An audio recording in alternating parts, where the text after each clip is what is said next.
Hello, this is ASMR Vibes. Welcome back to another video. I thought today I would cover my thoughts on Resident Evil 7. Now, I just finished the main storyline of the game. There is still some DLC that I have left to play, mainly the DLC with Chris Redfield. I believe it's called Not a Hero or something along those lines. Yeah, Not a Hero. But I really just wanted to cover how much fun I had with this game. Now, I am a big fan of Resident Evil series, so I will admit that I am somewhat biased when it comes to these games. But I can also recognize some of the other entries of Resident Evil games that maybe I am not as much a fan of. So just to go back a little bit, I also beat Resident Evil 5 um, about a few weeks ago before I beat 7, and it was okay. I was able to play with someone online, so I had the co-op element for a good majority of the game, and I can see why people would like that style of Resident Evil. That being said, I very much prefer the style of Resident Evil 7 where you are constantly scavenging for ammo, trying to get upgrades for certain weapons, and so forth. I very much do enjoy that. Um, it's just like the remake for Resident Evil 2. I very much enjoyed that as well. So once again, guys, this will be a very just loose coverage of me going over the game. I by no means have anything structured for this video. I really just wanted to talk about how much of a good time I had and how enthusiastic I am about it. So yeah, for those of you that don't really know, kind of, if you haven't played Resident Evil 7, or really, I'd be surprised, but if, no worries if this is your first time hearing about it, that's all right. A quick recap of the plot. You are Ethan Winters. That is your character. And just quickly, guys, if you can hear my washer in the background, I apologize. But yeah, you are Ethan Winters, and you hear from your wife, Mia. She has gone missing for years. I can't remember the amount of time, but they make a note that she has not been around for some time. That being said, you receive a message from your wife years later that makes it appear that she might still be alive. Ethan had not given up hope on his wife being, dead or just not around anymore. So he gets this message and he ends up getting an address on where to go. So you end up at a plantation in the Dolby parish of Louisiana. You end up there, and that's where things start to go awry. And there is a family there called the Baker family.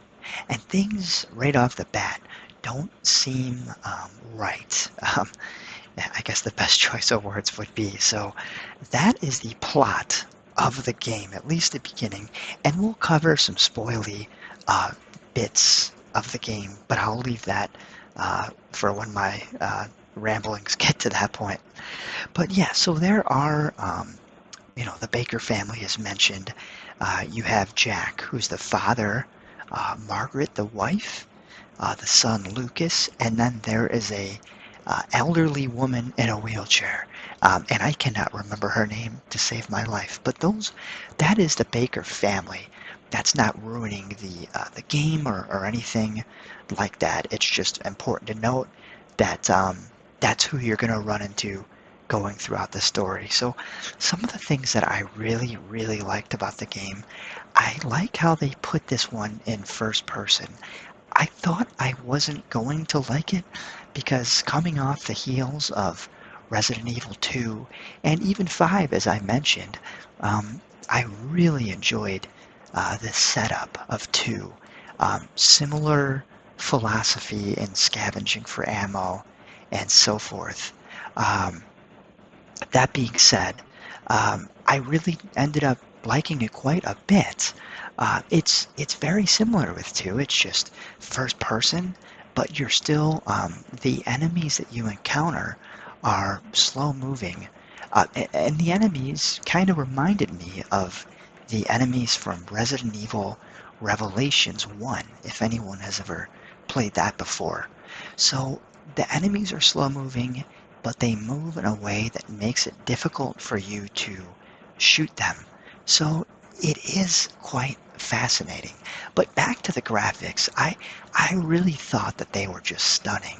I played Resident Evil 4 on a PS4 Pro, and I did have HDR enabled on my 4K HDR TV. And I mean, it just is a great looking game. I feel like we are in the part of the life cycle of the PS4 and Xbox where developers have really been able to take advantage of the hardware. So it really is as good as it's going to get. And the washer stopped in the background, so hopefully you guys are still here. Once again, very sorry about that. I hope it doesn't detract from the video too much. But yeah, the graphics are stunning throughout. I love the way that Capcom weaves their narrative and weaves the environment. I don't think many other developers do it just like they do. It's interesting to think because I'm going through the game and I was trying to figure out how they were going to be able to fit an entire game into just one house. They do that in a few different ways. It is a larger, pardon me, it is a larger house in Louisiana, and I'm not very familiar with the locale. I've been to Louisiana a few times in my life, so I'm assuming they must be known for these larger houses. So that is very much the case. It seems very much organic. It doesn't seem, the house seems real. It seems like it's part of the history. So it is very neat, once again, in the way that they construct that narrative. So yeah, all in all, the story, I thought they did a great job. There is, plenty of twist to go along the way. They handle each character that's part of the family in a unique way, as well as Mia, who is your wife. Um, so yeah, that kind of covers the nuts and bolts of the game. So yeah, just to recap, we touched on the graphics, the plot. As far as the controls, um, there's nothing wrong with it. It's very functional. I really have nothing to knock when it comes to the controls. It all seems to function perfectly, and I think that plays to like I mentioned, having to shoot those the I don't know what they're called. I guess I'll just call them zombies or walkers. They're mutated by the virus that exists in I think it's the T virus. It could be the Chi virus. I can't remember what ladder they're on now, but they move in a way that it makes it very difficult to kill them. You also have to shoot them in the head at least 3 times if you have a like a weaker weapon like a pistol. So yeah, it makes it very interesting. And I know there was a few times I was in some hairy situations where I didn't think I was going to get out of it. So yeah, the controls, no complaints there.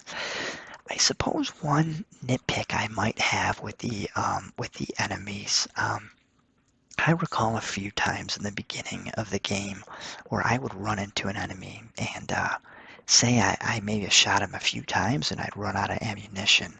so I'd run away. But then I would come back and he was gone.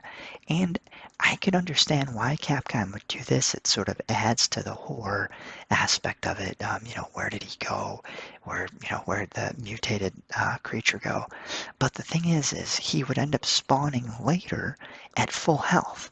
So it seemed to be a little unfair in that regards, but unfair in the wrong way. But that's a very minor nitpick, and once you understand how the game handles their enemies, then you can kind of prepare for it.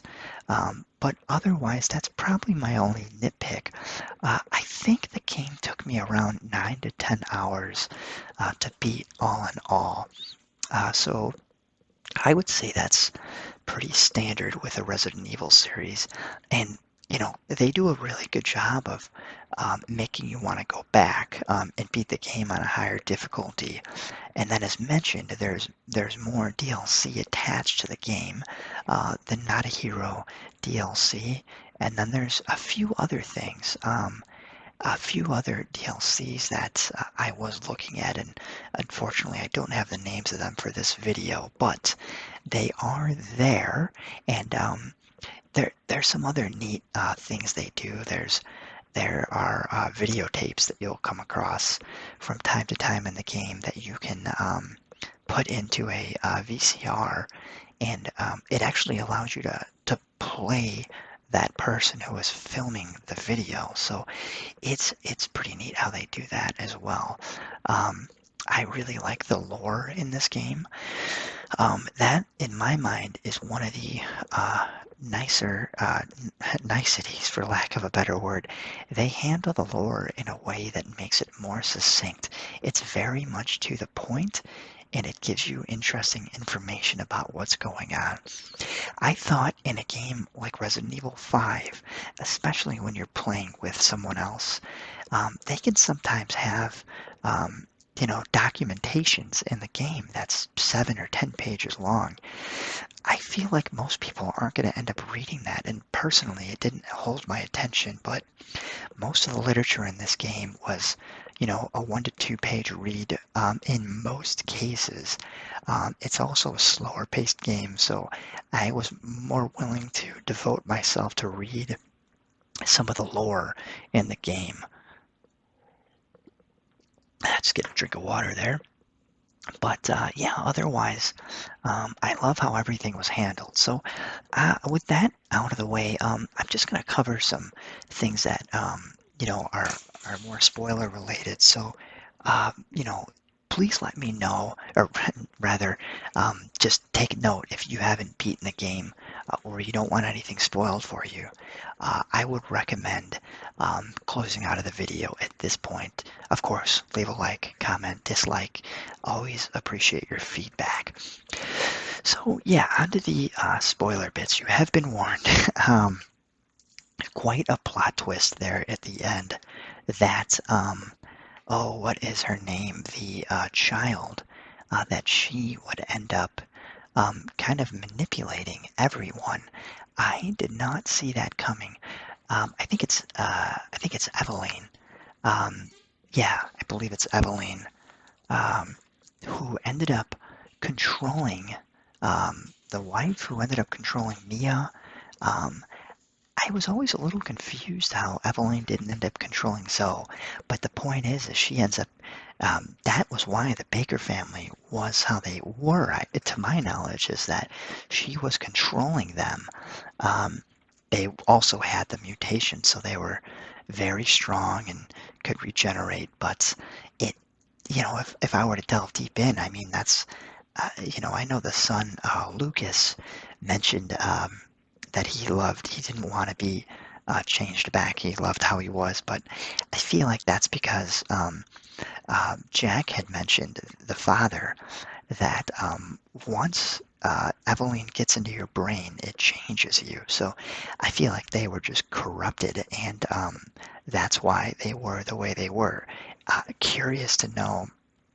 I didn't see any lore in the game, but maybe I wonder how the Baker family was before Eveline came by and did what she did coming from that ship. So yeah, I mean, what a game. I'm going through the DLC right now for Not a Hero. So if you guys have played that, you'll let me know. You'll have to let me know how it is. I know it's pretty short-lived. It's only a few hours, but I'm still excited to run through it nonetheless. Um, I think that pretty much covers it, guys. I don't have much to nitpick in this game. I guess if we were to quickly talk about the graphics, while I do think it's amazing and great, I noticed a few texture pop-ins from time to time. I don't know if that was just because I really ran a marathon session on this game. I couldn't put it down yesterday. I think I did about maybe 6 hours of it yesterday. And I think maybe about 3 or 4 hours into that session, I noticed some really dull textures. So I don't know if it had something to do with just playing the game for so long or what. The other thing, the bosses in this game all seem to be pretty fair once you figure them out. I won't lie, I was a little annoyed with Margaret's boss, uh, with her fighting those insects. That drove me nuts.